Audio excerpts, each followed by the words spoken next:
So it's time for another dividend update video, and for February I received 9 dividend paychecks. In today's video we're gonna go over how my portfolio is doing, what were my buys and sells, who paid me those dividend paychecks, and how much I got in total for the month of February. Hey guys, welcome back to the channel. If you are new here, my name is Jed and I post personal finance and dividend investing videos and pretty much anything related to money. But right now I am documenting my journey in paying off my student loans. So if you're interested in seeing how everything unfolds or just want to show your support, then please consider subscribing to the channel, liking this video, and also sharing this video. Now with that out of the way, let's get back to the main thing. Alright, so here we are on the dashboard of Weibo. As you can see, my total account value right now is $8,083.58.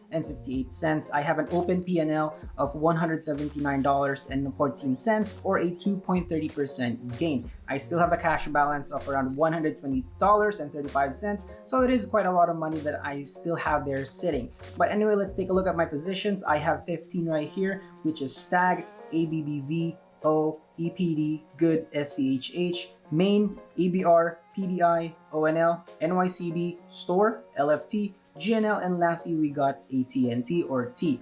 Now my positions are pretty much sorted out already based on open P&L. So let's take a look at who are the top 5 gainers on my portfolio. So the very first one right here, as you can see, is Tag already with $353.88 or a 32.68% increase. And then we have ABV or ABBV next here with $115.86 or a 34.59% increase. Then we also have next one here is O or Realty Income, the monthly dividend company right here, with $67.13 or an 8.39% increase. The fourth one right here is EPD with $52.92 or an 11.83% increase. And lastly, which is the top 5, we have Good right here or Gladstone Commercial at $44.38 or a 4.48% increase. Next, let's take a look at who are the bottom 5 or the top 5 losers in my portfolio. So let's take a scroll right over here. So first we have AT&T right here with $251.35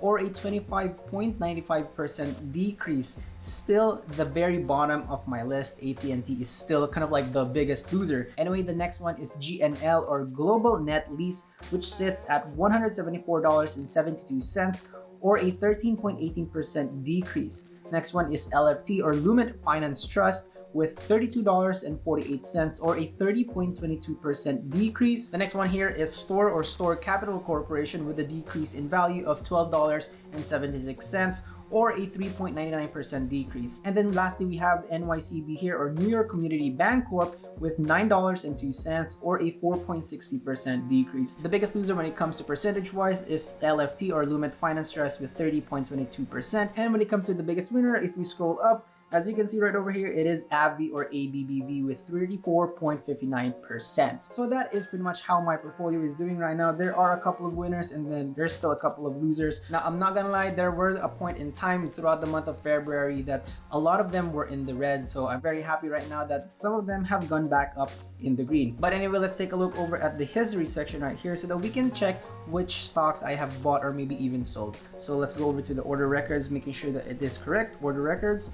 Filter right here with only just the buys, or maybe let's just put all so that we can see everything. So custom date range here from February 1 and then February of 28. There we go, and then say done. And there we go. As you can see here, there are 2 transactions, but there's only 1 transaction that has been filled. And let's take a look at Store first. I ended up buying 5 shares of Store at a limit price of $30.30. So it's pretty good. So basically, I think that is $151.50 in total. And then after that, lastly, Good. I tried to buy extra shares of Good for 5 shares of Good at $20.60, which is basically a limit order. However, it was not filled because, you know, it never went down to that price. So that's pretty much it, really. I have never sold anything or closed any positions for the month of February. All I did was really buy some more of Store. That's it. And now let's take a look at what dividends I got for the month of February and how much I got in total. So let's go over here to the dividend records section. Filter it out correctly with the date from February 1 to February 28. And there we go. We got 1, 2, 3, 4, 5, 6, 7, 8, 9. And there you go. Like I said earlier, I got 9 dividend paychecks. So let's first start here with AT&T. They paid me on the 1st of February with $15.60. And then PIMCO Dynamic on the same day as well, $3.53. Next, I got EPD here on the 11th of February, $9.30. And then I got Main Street Capital here with $1.51. Next is AbbVie with $4.23. And then next here is O on the 15th, $3.20. And then Stag Industrial on the 15th as well, $4.38. And then we got two right here, the last ones, NYCB on the 17th, $2.72. And then finally, I got Gladstone Commercial on the 28th, basically coming in clutch at the very end of the month with $5.89. And there you go, guys. Those are all the dividends that I got for the month of February. Quite a lot, to be honest, 9 dividends. I know that there are a lot of dividend investors out there with so many positions in their portfolio that they would get almost like 10 or maybe even like 20 dividend paychecks every month, which is crazy. And kudos to them. They're getting all that, dividends every month.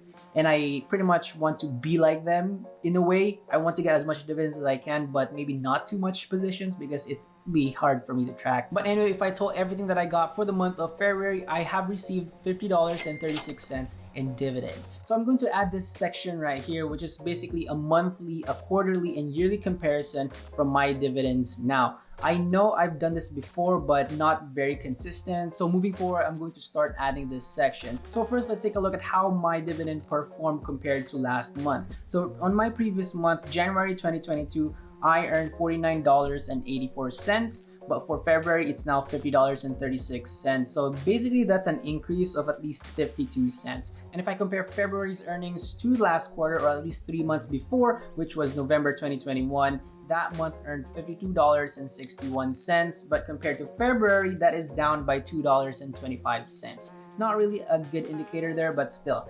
Anyway, compared to last year, February 2021, it only earned $26.01, but now $50 is basically almost double it. So I am really happy for that one. It is up by $24.35. So the start of February was still quite rocky for my portfolio. It went into the month with huge losses, and it was only until recently that it got back up to at least $8,000. Even with my monthly contributions of $200, the stock market made it very hard to make gains back. But I've come to terms with it since there are a lot of uncontrollable factors influencing it. And the biggest one obviously is the Russia-Ukraine war. And there's also the market sentiment with kind of like the planned rate hikes this year by the Fed. I've also observed in my dividends this month that one stock did not make the cut, and that was ABR. ABR is actually a quarterly dividend stock, so I was very surprised that I did not get one this month. The last month ABR paid me was back in November, so I really expected that they would pay me as well for February. However, they are planning their next payment on March 18th. Now, my monthly comparison would have shown a growth in it if that stock was actually included. However, it didn't, so I'm a little bit disappointed that it did not show that, or at least they did not pay me for this month. But I'm still kind of happy because there is some growth compared to last month and also last year. And one thing that I am really happy about right now is with Webull, because they recently added the recurring deposit feature. This has been the oldest, most requested feature in the platform, and I'm very surprised that they only decided to push it out this year. This was such a basic feature that every investor needed, but they failed to do that when they first started. And I believe this is one of the main reasons why a lot of people, especially beginners, did not like Webull. As a dividend investor, there is one feature though that I would like Webull to start implementing, and that is the DRIP, or if you don't know, it's the dividend reinvestment plan. I really like having that option, just like I do with TD Ameritrade. I could simply opt in to have all of my positions reinvest the dividends that they get, or I can just kind of like select a few of them. So I'm really hoping that they implement that soon so that I can automatically DCA my way to a sizable position. So if any Webull developers or kind of like the management is watching this,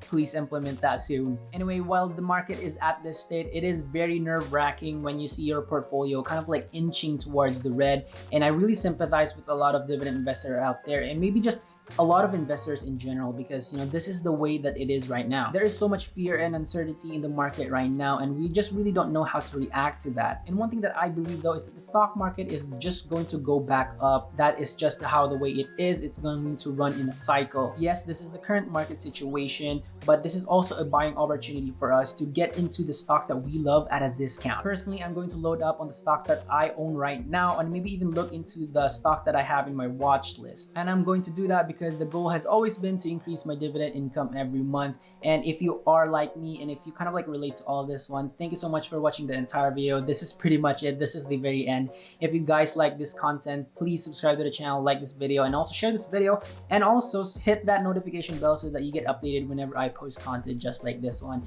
And if you are on Instagram, please add me there as a friend at DailyDread so that we can chat, collaborate, and maybe even exchange some ideas. Thank you again so much for watching the entire video. Have an awesome and wonderful day, and I will see you in the next one.